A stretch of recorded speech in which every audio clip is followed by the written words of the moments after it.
So this video is pretty much just gonna go over the basics of how a mask is made when an order comes in.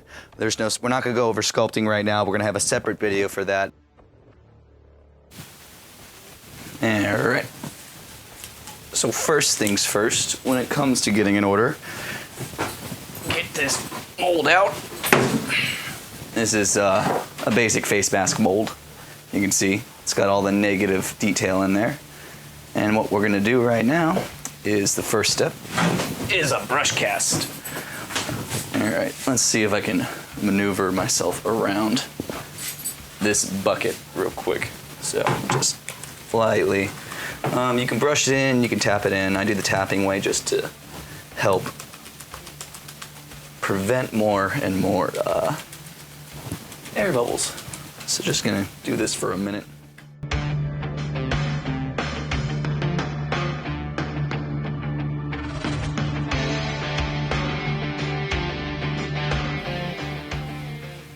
All right, here's the step that I know most people, mask makers, don't do. I'm gonna pour it on my little table and then get my 5-gallon bucket right here and just pour as much as you can in there. All right, here comes the weird part. Let me just swash it around a little bit, get it all in that mold. I have it spill out a little bit so it doesn't cause little crevices right here for the air. And then this is a vibrating table. It's what I'm doing to get rid of air bubbles that may or may not be in the latex right now at first contact with the mold. A lot of issues that I've experienced while making masks is air bubbles, and that will ruin it, or you have to do a lot of patchwork. And so I only do this for about, depending on the mask and how many curves and areas there are, about 30 seconds. And then I'm just gonna let it chill there.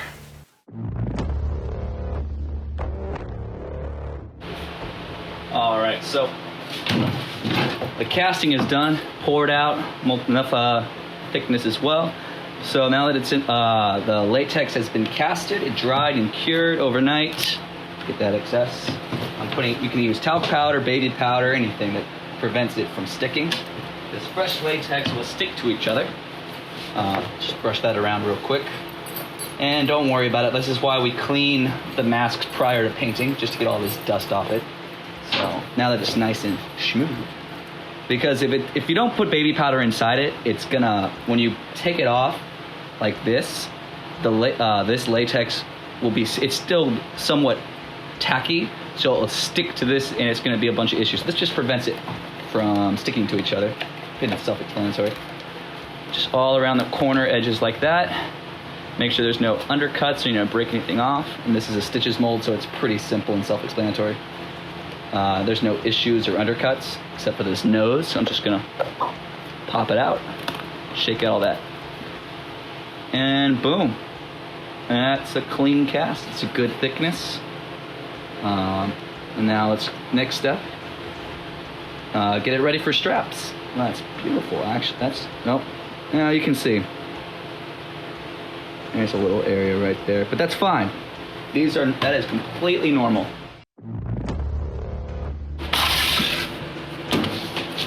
Got our mask here. Look at that. Stitches. So, I believe, let me look at the order real quick. Yeah, this is just a stagnant version. So stagnant means no movable jaw. It's gonna come as is. So it's gonna be pretty simple and easy. So these are thicker scissors for the outer edge, and we're just gonna slowly but surely cut the trimming, the flash on all this part.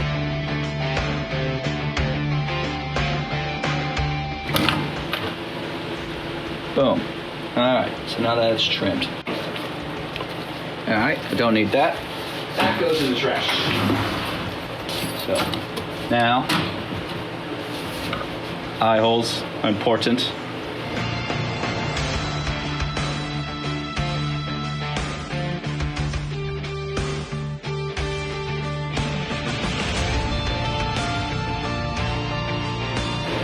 And this is how thick these masks are.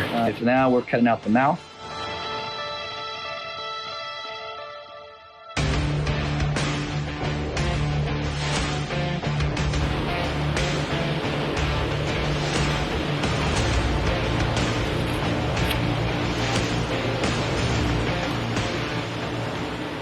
that's all right. So now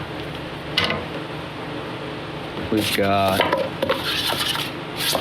that done.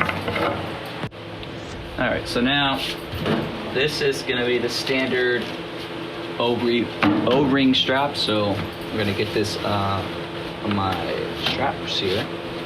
And I have it pretty much measured a certain length right here. Makes it a lot easier and quicker when what's the word? Measuring and clipping these all out. So there's only 3 straps needed. And you're good to go. Bye-bye. Pretty self-explanatory. What I'm gonna do now, since they were just cut, fire, is burn off the edges. So, you know, they don't come on thread.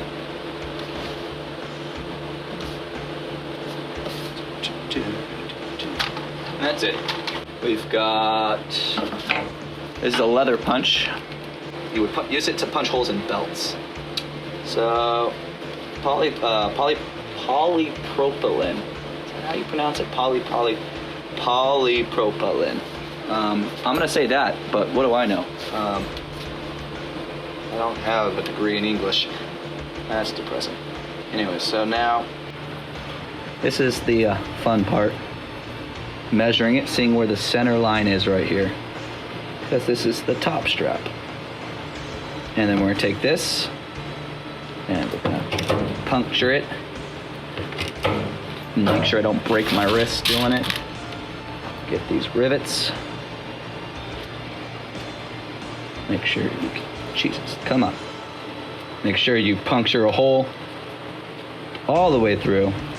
Where'd that hole go? Through there. Get a little extra little material right here. This is what I personally do. All my masks have this extra material in between the rivets, latex. Well, that was annoying. My alarm went off and now I just lost it to the other side. So now we'll do this one more time. So the O-ring straps are slightly different than the slider straps, other than just the material. The slider straps have elastic straps. These ones are the polypropylene, mispronounced word that I'm using. So the ear, technically, when it comes to figure out when the side straps is, you have to figure out, all right, here's their eye. You imagine their ears roughly right here.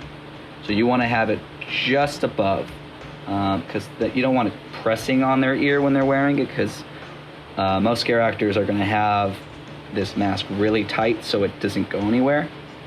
And if it's too high, then you got a lot of loose area down here, and if it's too low, then it's laying on the ear. I'm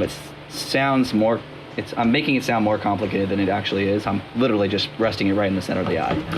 And just like that, break my wrist puncturing that together. Puncture it again. I just lost the material over there. Put it through, grab the material, puncture that. Almost done. This is really simple. It's one side. I'm just doing the exact same thing as we just did.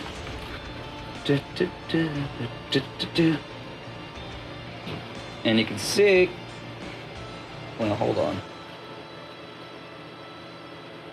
My fingers are so cut up doing this after all these years. Just constantly pushing through. There. There. All right. So the masks are lined up, simple and easy. You got 3 straps, attached, attached, attached. Now the next part, which also hurts my wrist. A lot of pain doing these straps things. So now, just get a regular, and then open it up. Line this. We're going to be very careful, because if you press it, I'm pressing them together to make sure now they locked. The first round you have to be very careful, because if they don't go straight in, then they're gonna go, like here's my hand's the cap, here's the point. If it goes like that, then it bends, and then you gotta cut it off, you gotta break it apart, you gotta start all over again just with that rivet, and it's just frustrating. Nothing more frustrating than when you're almost, just nearly messed up right there. Nothing more frustrating when you're just doing all this and you're like, I gotta tear it apart, restrap it, and all right, so now that's one. I opened it, so I'm closing it with the wide right there, just the baby, and then closing it even more. Boom. And just like that, now those straps aren't going anywhere. Because you see how thick this latex is? When this latex gets to a certain thickness, it is really, really ridiculous. And so now we got extra material. Just gonna trim these off real quick. Usually I do this over a trash can.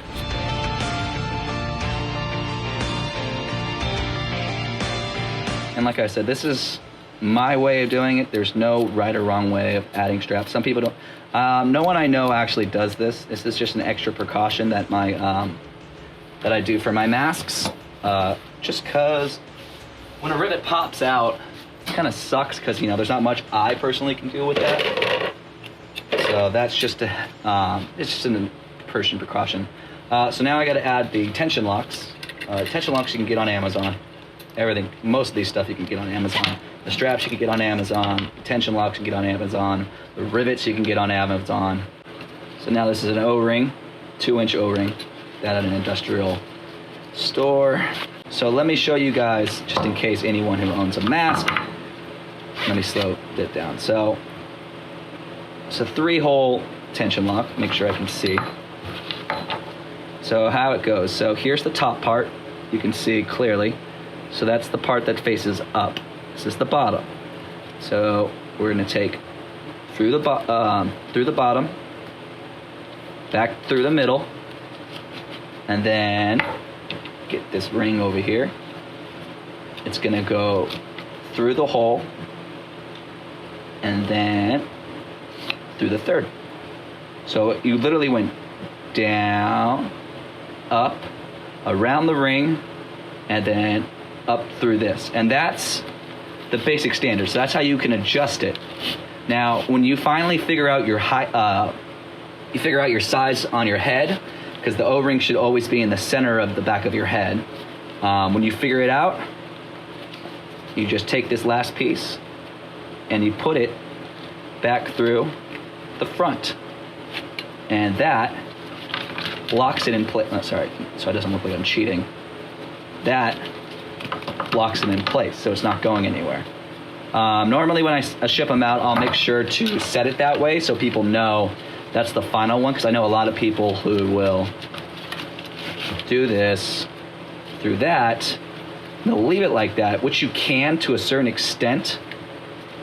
See, like that, but after a while you'll run it down, so it's best to keep it in there for safety reasons, so it doesn't just come loose. All right, the final step is to get rid of that extra fuzz. Wow! Burn it down. And this is the part where I keep burning myself and just casually go over this, let it melt. And that's melting the material to a certain plasticish form. Do not inhale. Dangerous chemicals, fumes are now in the air. Have a fan on. Don't put this over your face. Come on, be safe, guys. And it's melting in between the rivet, causing an extra barrier so the rivet can't squeeze through it. And just like that, you've got the basic standard O-ring strap ready to go. Now it's time to clean it and get it ready and prep it for paint. So when it's casted, there's a bunch of baby powder and dirt because it's sitting out around for a while, and so we need the mask to be nice and clean. So what I'm gonna do is take my handy little naphtha. You can't really buy this in stores, you can only buy this online. It's like paint thinner on steroids. And you can use like soap or water or ammonia or vinegar, whatever you want. I use this just because the way it reacts to the latex, and we're gonna clean it off just brushing it with a little chip bristle. And that's just gonna clean off any dirt, grime, or anything that's gonna block the paint from attaching to the latex.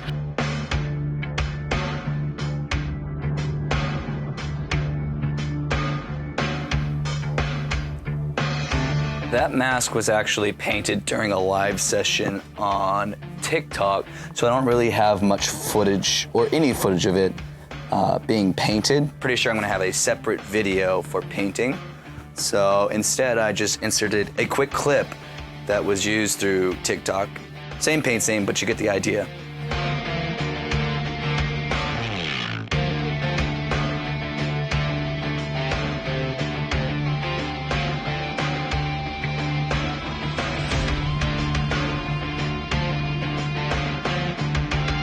So what you're seeing here is I am applying blood. This goes after the paint, and everything's cured for over an hour. This is PermaBlood. I add a chemical called snake skin, which helps add more flexibility to PermaBlood. And you can see here I'm using a Q-tip to clean off the teeth. The reason why I don't actually paint around the teeth is because it's just easier to brush it away than to just paint around it. And voila, well, there you have it.